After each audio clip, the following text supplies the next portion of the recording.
Many children look forward to becoming a teenager so they can have social media, but they forget the consequences that can come with it.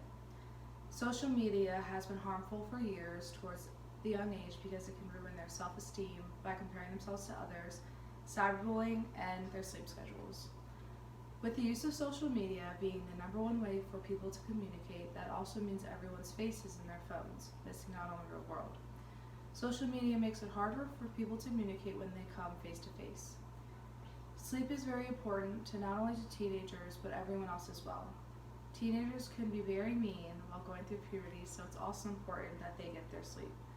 From an article called Independent, Mr. Bono says, getting worked up with anxiety or envy from what people see on social media can keep the brain up at night on high alert, preventing us to fall asleep.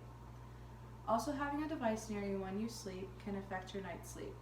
An article called Impact Use of Media on Adolescent Sleep Deficiency, J. Dev Betar says, according to 2014 Sleep in American poll, 75 of children ages 6 through 17 have at least one device in their room, including televisions, music players, tablets, smartphones, and video game consoles.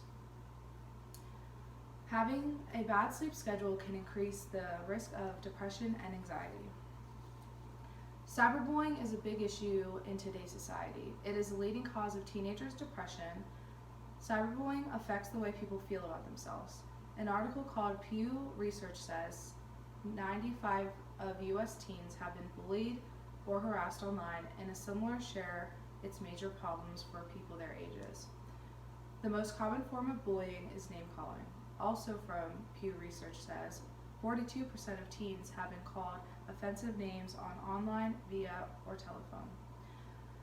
To help with the harassment of social media, school officials, tech companies, and lawmakers are looking for ways to combat with bullying.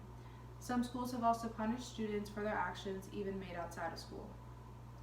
Lastly, it also affects their mental health because not only their brains are developing during this time, but they can also, being on their phone, can increase their risks. Additionally, they can become more susceptible of peer pressure. Social media is very misleading to the eye. A girl might post a picture with her on vacation living her best life. Meanwhile, behind her phone, she could be depressed. But since you're posting a picture in the Bahamas, you need to look like you're having a good time. Social media and magazines have always shown unrealistic standards of beauty and success. The models that you are following are wearing a size 0, and girls are trying so hard to lose weight and try to be like them because they're the ideal body type. When famous people post pictures, people don't realize the amount of makeup and Photoshop they used. However, nowadays the standards are high everywhere. They want people to look like their classmates or friends. From an article called Child Mind, Donna Quick, and founder of Mind to Mind Parenting says, for teenagers to combine weight voluntarily, you need to, for validation and desire to compare themselves with peers' forms, is what she describes a perfect storm of self-doubt. While there are many cons of social media, there are also positives. Social media brings people together and allows you to post whatever you want. It also allows you to speak your mind, share your creativity, and confidence.